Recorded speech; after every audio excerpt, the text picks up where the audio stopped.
Alright guys, third time's a charm. This is my third attempt at recording this lecture in hopes of getting it saved and able for you guys to listen to. Um, so welcome to Parasitology, Virology, and Mycology. Initially, Parasitology was its own standalone course that was only one credit, and it was taught out of a self-instructional text. We're using the same textbook for this course. It's a medical parasitology self-instructional text by Ruth and Russell. We're also going to be utilizing Coleman's Color Atlas of Diagnostic Microbiology. So those of you guys who do not have that book yet could come in and get a copy from me. We're going to be utilizing that book for the virology and mycology sections. Um, I chose to combine parasitology, virology, and mycology into one course because our students were lacking a little on the virology and mycology areas. You guys are still tested on it slightly on your board of certification exam, so I felt that it was important that we incorporate it into a course and get you guys a good basis for those sections. Um, what's going to happen is each week you guys are going to have to complete a module for the course. These modules are going to open up the Monday of each week and close on the Sunday of each week. In these modules, you guys are going to be expected to do chapter outlines and illustrations of the parasites. Um, when we get to, I haven't decided what we're going to do for virology or mycology yet, but I think we're going to do chapter outlines also. And then we have some homework that came with the book, and I'll get into a little bit later in this lecture. So and then I'm recording a lecture for each module of the course. So that's what you guys are going to be doing is accessing each lecture to listen and correspond. Hopefully you'll get these lectures listened to before you do the quiz because each week has a quiz, which is going to be 40% of your grade. So for each chapter, I'm going to be adding some academic objectives. The purpose of these objectives is so that you guys could see exactly what kind of information you should be getting from this course. At the end of each lecture or each module, you should be able to answer, define, or state these objectives the way that they're asked or described. And then these objectives are typically what our quizzes are going to be and final exams going to be covering. So I'm not going to go through and read these objectives to you. They're available for you on the presentation here. But it would be probably a good idea for you guys to be able to go through and answer each one of these objectives each week for a study before you take the quiz. So parasitology. What is parasitology? For those of you guys who've taken medical terminology, you could break down the word parasite and ology. So it's the study of parasites, essentially. Uh, um, Parasites typically in the northern hemisphere where we're located aren't very common.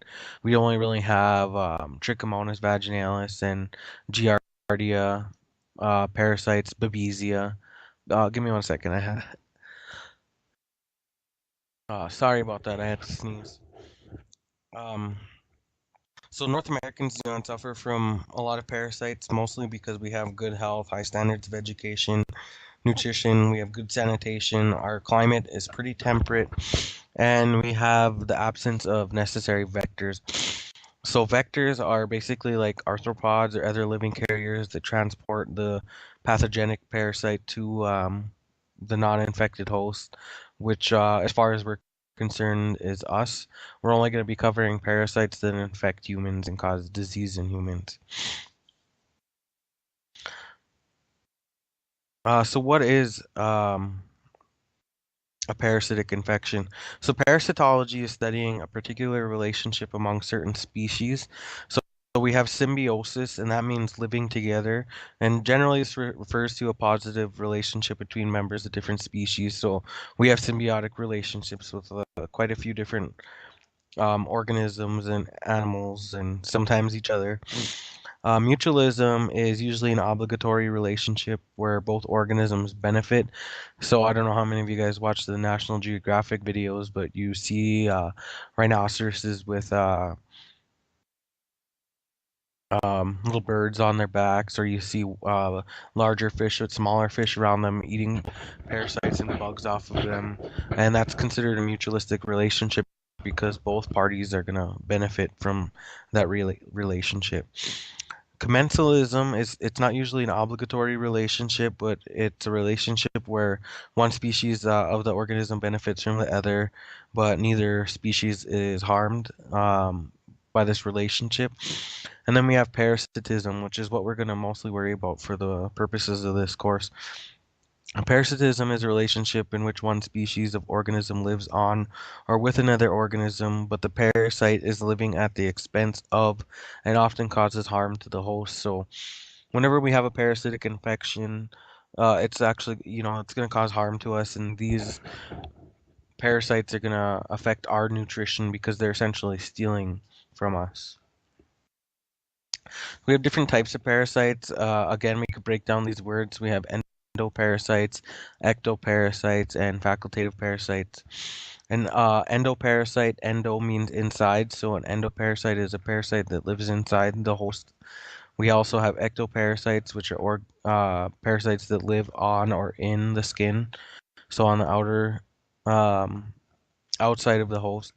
And then we have facultative parasites, which are usually free living organisms that can become parasitic if they're accidentally ingested or enter a wound or other bodily opening. We also have different types of hosts. We have a definitive host, and a definitive host is one where the parasite reaches sexual or reproductive maturity. We have an intermediate host, and this is the one that harbors parasites, where they can engage in asexual reproduction. Sometimes um, both hosts are acquired in a parasitic life cycle, so sometimes you can't have a definitive host without an intermediate host, or you can't have a intermediate host without a definitive host. We also have transport hosts, and these are hosts that harbors the parasite that does not reproduce but just goes on to infect a new host from that transport. And then we also have reservoir hosts, and these hosts harbor a parasite that's infective for humans. An example of this would be an antelope that harbors African sleeping sickness or trypanosoma species in humans. So the antelope suffers no ill effects, but whenever the definitive host, which is humans, get infected, then it's going to cause an infection. And then we have an accidental host where parasites are not necessarily um, supposed to be involved with this host. It's just kind of an accident. That one kind of speaks for itself. So we have different classifications of parasites. So we have metazoan helminths, and these are the worm-like invertebrates. So we've got roundworms, hookworms, pinworms, and these are going to be some of the easier parasites to identify. And then we also have protozoa classification. These are unicellular eukaryotic microorganisms, and essentially what these organisms are, these parasites, they're a single-celled organism that causes a parasitic infection. So they're one cell, and they're a little bit harder to find and diagnose because some of them look alike. And one of the things you guys will be tasked with is when you're doing your chapter outlines is illustrating these parasites. And Marilyn and I felt that this would be something that's useful for you guys because if you're forced to illustrate something or draw something out or even trace it out, then it gives you a little bit more practice looking for key identification features.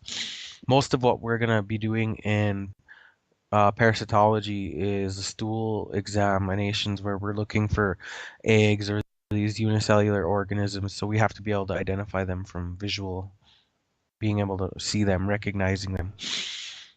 Another classification is arthropods. Arthropods possesses a hard exoskeleton and jointed appendages. Um, arthropods are usually our vectors. They're the ones who are going to transport the infective parasite to us as humans.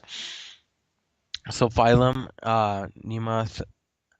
Nemelhaminthines. So the class is Nematoda roundworms. Excuse me. This is the first lecture that we're going to be covering today is a roundworm lecture. Then we have Platyhelminthines or flatworms. Class would be Cestota tapeworms. And then we have a class Did, Digina, and these are Trematode flukes. Some of these are obviously hard to pronounce, so you guys will catch me on that throughout these lectures. So protozoa, we have the phylum is Sarcomastagophoria, And we have class of Lobosea. So these are organisms that move by means of pseudopoda. Then we have class Pseudomastagophoria, and these organisms move by means of flagella. So those of you guys who have parasitology, I mean, if those of you guys who have had your analysis course already, probably discussed Trichomonas vaginalis, and that's one of those parasites that's a single cell, but it moves by projecting flagella. Um, and you should be able to see those on the slide. They're just moving circles. We also have Celiophora. These are organisms that move from means of cilia.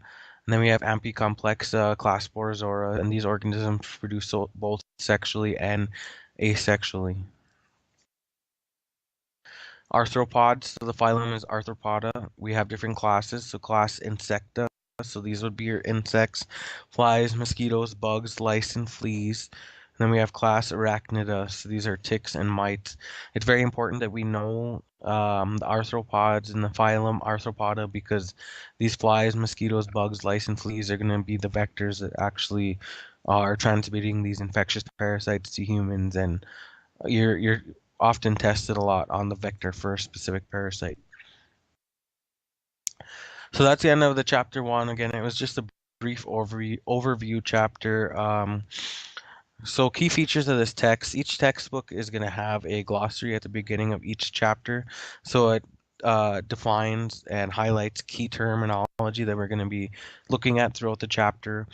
Each chapter also has review questions and tables. Some of your textbooks may have these review questions filled in already, and that's fine. It's mostly just there for you guys to review and be able to recognize what kind of questions you're going to be asked and how to answer them, or to see what the answers are. So if those review questions are not filled in, please go ahead and practice them.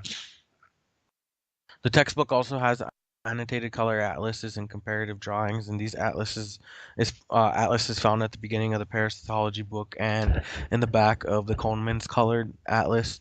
I highly recommend that you review these atlases. You're also going to probably be using them to do your own personal drawings that's required of you guys in your chapter outlines.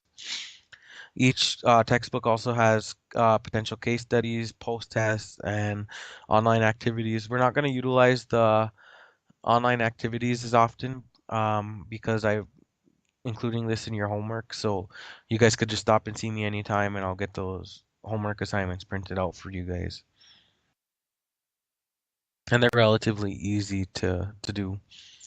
So the next chapter we're going to just jump right into is chapter 2, and chapter 2 covers nematodes or nematodes. You might depends on how the person wants to pronounce it, but I think both are uh, useful. So again, here are your learning objectives, and these are just for you guys to go through and make sure you're able to answer these questions and differentiate the way that these objectives explain for you to differentiate. So, nematodes or nematoda are a class of metabolically independent free-living species and parasitic species that have metabolic dependence on one or more host species to continue their life cycles. So in this class, we could have organisms that are free-living, and we could have organisms that are parasitic and have to live off of the host.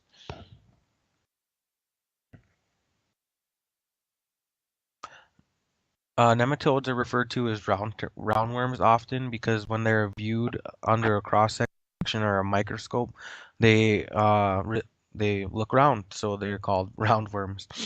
Uh, Nematodes also have separate sexes. The males are generally smaller than the females. The male often has a curved or coiled posterior end with copulatory specules in it, and in some species they have a bursa. A bursa is a fan-shaped cartilage expansion at the posterior end of males, and this allows them to hold on to the females during copulation or reproduction. Humans are often definitive hosts for roundworms because humans harbor the reproducing adult worms. So these worms are actually going to be found as adults, typically in our intestines, and um, the larva stage is a falciform stage, and There's different stages of the life cycle, and we'll get into that in the next slide, I think. All right, so here's just a general life cycle of nematodes. So we've got an adult male and female, and they're typically found in the small intestine. Um, these fertilized female is going to produce eggs, and these eggs are actually our diagnostic stage. So as laboratorians, it's going to be our job to be able to recognize these eggs and make a diagnosis for what parasite might be infecting a patient. These eggs are going to develop into larvae, and these larvae are going to turn into the infective stage.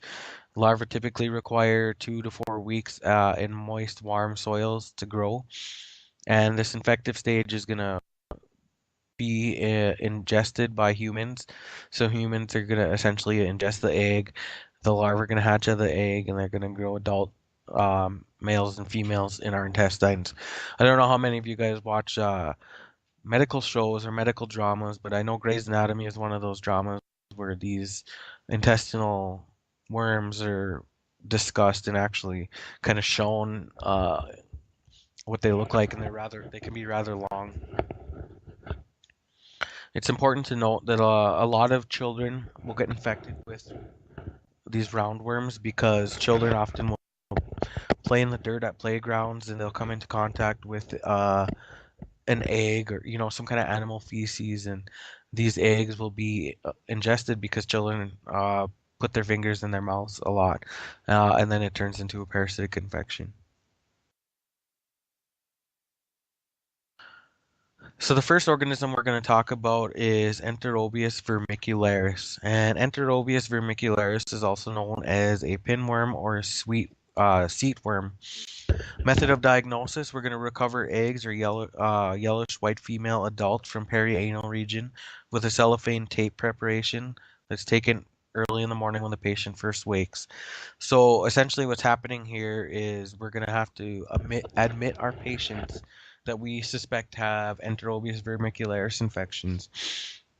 We're going to have to prep the patient early in the morning in the dark, and then we're going to essentially get a piece of tape ready, and the second we turn on the lights, we're going to have to take that tape the perianal region in order to try and collect an adult female or her eggs, and then these eggs is what we're going to utilize to make a diagnosis. So as you guys probably figured out already, the diagnostic stage is the eggs, and I have a picture of the eggs in the next slides. We'll cover that when we get there. Most patients are going to be asymptomatic. Sometimes they have severe clinical problems to develop. The patient can get lesions, they could have ulcers, inflammation of the intestine, abdominal pain, mild nausea, vomiting, loss of sleep, irritability, slight irritation of the intestinal mucosa. And then some females are going to have vulva irritation in girls from migrating worms entering the vagina.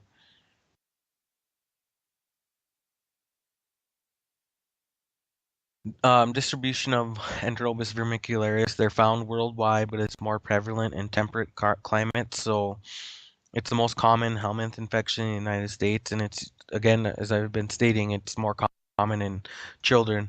For the purpose of this course, we don't really need to know treatment options because as laboratorians, it's not our job to treat patients, but most parasites are going to be either treated with mebendazole or pyrantel palmate.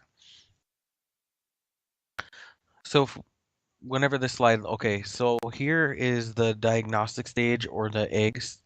Um, um, some of these organisms, you could see that we have a little bit of a flattened side here.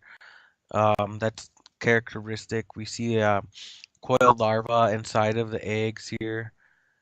We're also going to see a thick colorless shell, and you see that around the edge of the organism.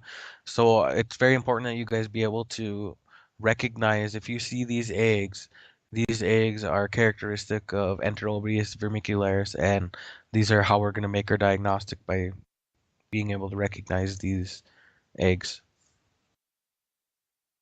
The next organism we're going to discuss is Trichuris trichura. Excuse me, it's also known as a whipworm. So we're going to recover and identify characteristic eggs and feces, just like the last organism. Trichuris trichura actually has a little bit more of a recognizable egg than Enterobius vermicularis, and we'll see that in the next slide. Disease names include trichuriasis or whipworm infection. Major pathology, persons with slight infection are asymptomatic, but patients can experience bloody or mucoid diarrhea, weight loss and weakness, abdominal pain and tenderness. Some patients will experience a rectal prolapse, especially children.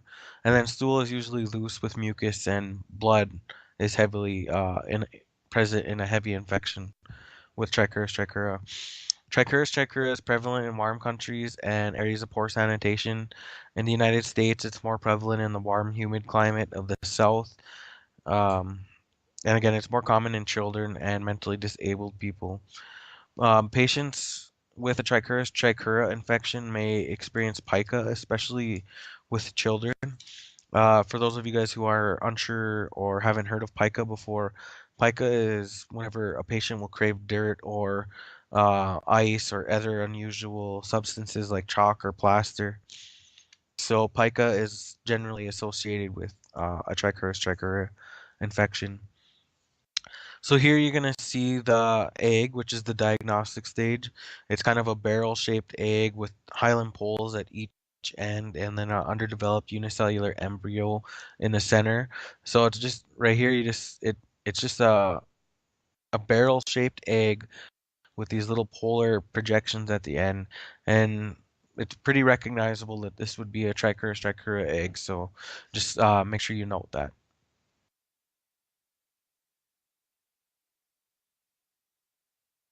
All right, the next organism we're going to talk about is Ascaris lumbricoides.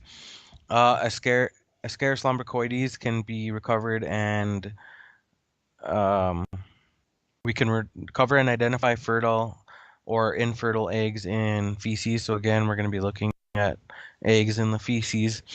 This organism also can be identified through a sedimentation concentration test and in enzyme-linked immunosorbent assay or ELISA serological testing. Disease names would be Ascariasis, roundworm infection, or large intestinal roundworm infection. There's different phases. So the tissue phase, the patient could experience pneumonia, cough, low-grade fevers, eosinophilia, or Loeffler syndrome. And this can result from migration of larvae through the lungs. Some patients may experience an allergic asthmatic reaction. With the intestinal phase, we're going to see intestinal or appendix obstruction. This results from migrating adults in heavy infections. Patients may experience vomiting, abdominal pain, protein malnutrition, and some patients are going to be simply asymptomatic. We may see an intestinal obstruction, and migrating adults can exit through the nose, the mouth, or the anus. They're large, creamy, and white, and have cone-shaped tapered anteriors, and the males have curved tails. This infection was actually on one of the medical dramas, and the um, organism was the parasite was actually coming out of the patient's nose and then disappearing and then coming out of the nose again. So it's kind of interesting, especially for a lab nerd, to see parasitology represented on TV like that. Ascaris lumbricoides is prevalent in warm countries and areas of poor sanitation. It kind of coexists with Trichuris trichura, but it's found predominantly in the Appalachian Mountain area and adjacent regions. And the eggs of these Trichuris trichura and Ascaris lumbricoides require the same soil conditions to grow. So we're going to see these organisms together a lot. Eggs can remain infective and they could stay in soil or water for years. They're resistant to chemicals. So again, this is how children get infected by ingesting eggs. So let's just go to the next slide. This slide here, you're going to see a fertilized egg. So here in the center, you're going to see a underdeveloped unicellular embryo. And then we have a coarse albuminous covering, that's this outer layer here. And then we have a thick yellow-brown chitin shells. You see this thick shell right here? That's indicative of a fertilized egg. A non-fertilized egg is not going to have that thick outer shell. It's going to have a thin shell, and it's going to be more elongated. But this is an Ascaris lumbricoides egg, and it's very important for you to be able to recognize that.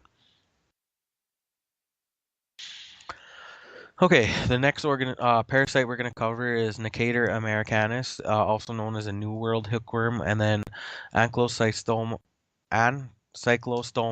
duodenale. And this is considered an old world hookworm. For us in America, we're more concerned with the Necator americanus because it's more prevalent in America, whereas uh, Ankylosystoma duodenale is more found in the old world or places like Europe and South America, Asia, China, Africa, and the Caribbean. Necator americanus is found in North and South America, Asia, China, India, and Africa. So again, here we're gonna be able to recover and identify hookworm eggs in fresh or preserved feces. Species cannot be differentiated by egg appearance, so both of these species will have a similar egg appearance, so we can't differentiate the two. The disease name is simply known as hookworm disease. With these patients are going to see severe allergic itching develop at the site of skin penetration. The larvae can migrate through the lungs and cause an intra-alveolar hemorrhage with mild pneumonia and cough. So patients may experience wheezing, sore throat, bloody sputum, and headaches. Patients are gonna, with a chronic infection, may experience anemia, weakness, and weight loss. Symptoms secondary to the iron deficiency anemia caused by blood loss is hyperplasia of the bone marrow and spleen, and then we're going to see a high eosinophilia concentration. So those of you who have been through hematology, you know that eosinophils are characteristically uh, present to fight off parasitic infections. So we're going to have a high eosinophilia with these species, but the most prevalent thing that we need to know about Necator americanus is that it's associated with iron deficiency anemia and from blood loss, and we're going to see hyperplasia of the bone marrow and the spleen. Um,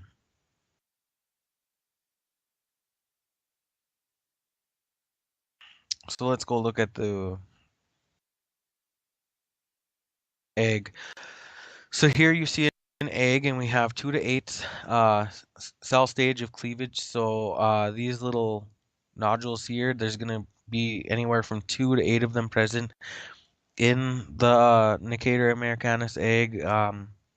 And then we're going to see we have a thin, smooth, colorless outer shell. So you see that it's colorless and it's kind of a thin shell there. So it's just important that you are able to recognize that this egg is associated with a Necator americanus infection. The next organism we're going to talk about is Trichinella spiralis, not to be confused with Trichomonas vaginalis. But here we're going to identify encysted larva in a biopsied muscle. We could also do serological testing, so ELISA techniques, but we won't be able to do serological testing until 3 to 4 weeks after an infection. It's important to know that Trichinella spiralis infections typically happen because a patient is ingesting undercooked pork or bear, and patients are going to experience fever, muscle pain, bilateral periorbital edema, and rising eosinophilia. Disease names are trichinosis or trichinellosis. Patients can experience intestinal edema, inflammation, nausea, vomiting, abdominal pain. Patients are going to also have high fever and blurred vision. Patients who have an infection in their muscle are going to have acute local inflammation with edema and pain of the musculature. So, and distribution of here is worldwide among meat-eating populations, but it's rare in the tropical areas. Infections with Trichinella spiralis is rather low in the United States, so we will probably will never see this organism again beyond this course. But it's important to know that this is a muscle cell organism. So here on the slide, you could see in a muscle cell. It's also known as a nurse cell. So it's coiled larva and it's present in striated muscle.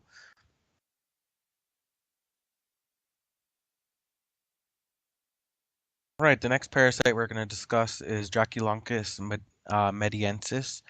Um, Draculancus is also known as guinea worm, and it's not something that we really covered much of at the University of North Dakota, but considering it's mentioned in our book and on your guys' quizzes, I figured that we should discuss it. The method of transmission of this organism is from drinking contaminated water. The method of diagnosis is we're going to visually observe painful skin blisters or emerging worms from these blisters. What happens is that when cold water is applied to these blisters, it induces a release of the larva from the skin. Disease names are Draculancus or guinea worm infections. Major pathology, we're going to see allergic reaction occurs during migration. The papillae develops into a blister, usually on the feet or legs, that ruptures. And then we could also see secondary bacterial infections to this organism. Draculancus mediensis is found in the Middle East, India, Pakistan, and Africa. So it's not really prevalent in North America, but patients who have recently traveled to the Middle East and Africa can possibly come back with an infection with this organism. Draculancus is the largest adult nematode parasitic infection in humans, and there's no effective immunity to being reinfected with this organism. And then the next slide, I just have a simple picture of the adult worm for this parasite. So now we're going to cover filarial or tissue nematodes. Adult filariae live in various human tissue locations. Generally, fertilized adult female filaria living in the tissues will produce a living embryo, also known as a microfilariae. And these microfilariae will migrate into the lymphatics, the blood, and our skin. These parasites are going to require an arthropod immediate host for transmission of infection. So what's going to happen essentially is that an arthropod is going to ingest the living embryo or the microfilariae when they take a blood meal from a human. That larvae is going to molt twice inside of the arthropod, um, which, which again is the immediate host, and then it's going to molt into the infective stage, which is the filariform larvae. These larvae are released from the insect's proboscis, and they're going to enter a new human definitive host whenever the arthropod feeds and takes a blood meal from a new host.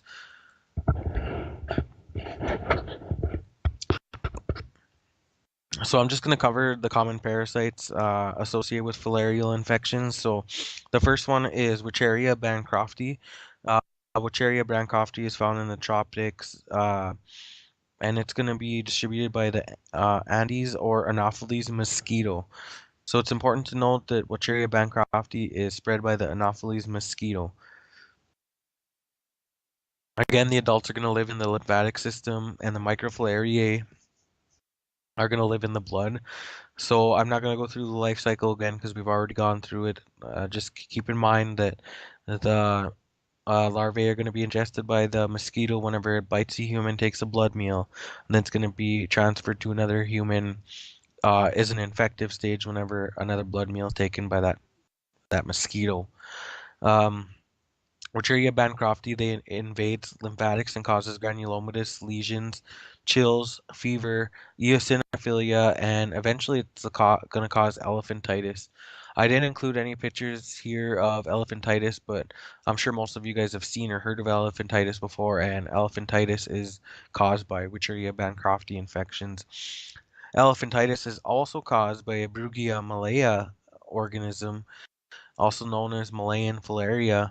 These organisms are typically found in the Far East. They're nocturnal, and they're also distributed by the Anopheles or Mansonia mosquito. The life cycle is the same as Wucheria bancrofti, and it also causes elephantitis and the same infections of Wucheria bancrofti. You could find this information on page 27 if you need a little bit more of a visual representation of what you're hearing about here.